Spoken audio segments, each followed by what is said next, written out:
L'any 1975, un grup de famílies i amics van decidir que les persones amb discapacitat havien de ser protagonistes de les seves vides i començar a decidir el seu futur.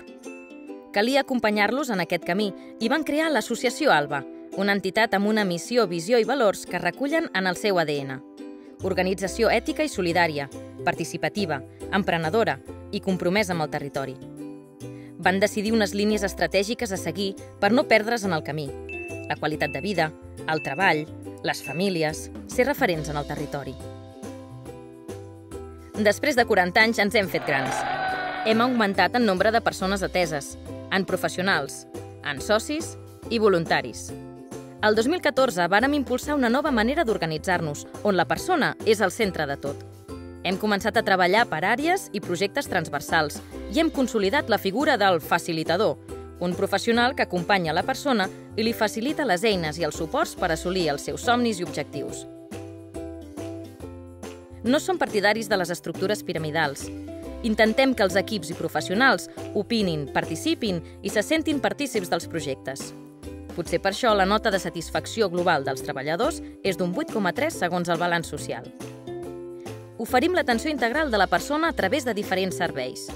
Des dels més petits amb el Centre de Desenvolupament Infantil i Atenció Precoç per a infants de 0 a 6 anys, passant per l'escola on es potencia l'estimulació multisensorial, el centre ocupacional i els serveis de salut mental on fem activitats per potenciar la inclusió, l'autonomia i la formació laboral.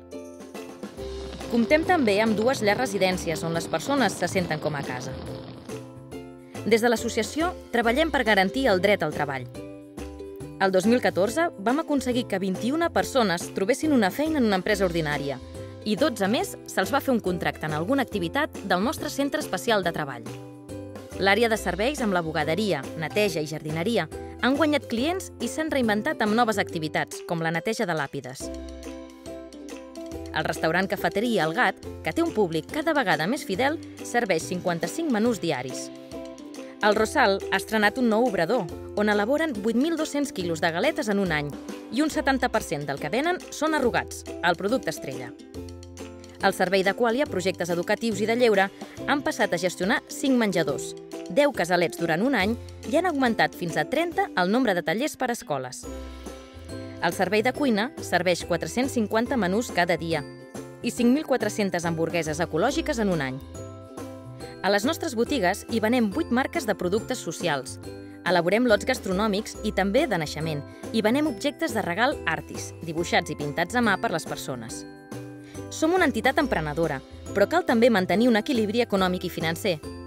El 2014 vam generar un volum de més de 5 milions d'euros.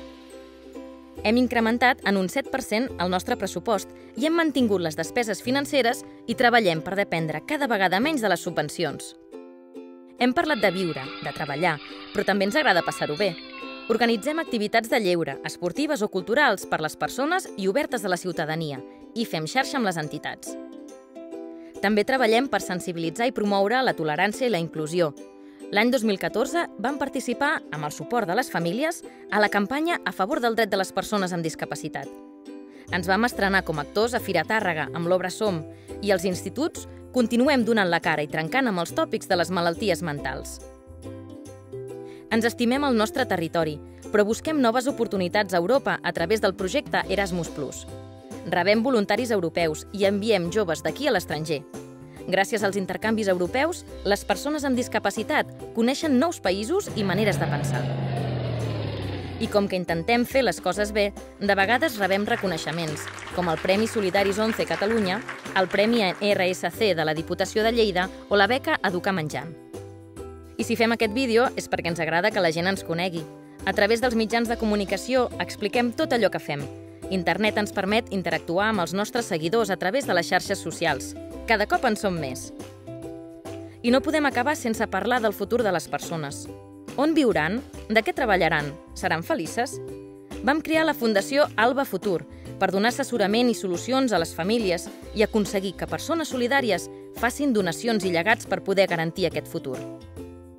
Així doncs, nosaltres hem decidit que no deixarem de somiar perquè tot és possible.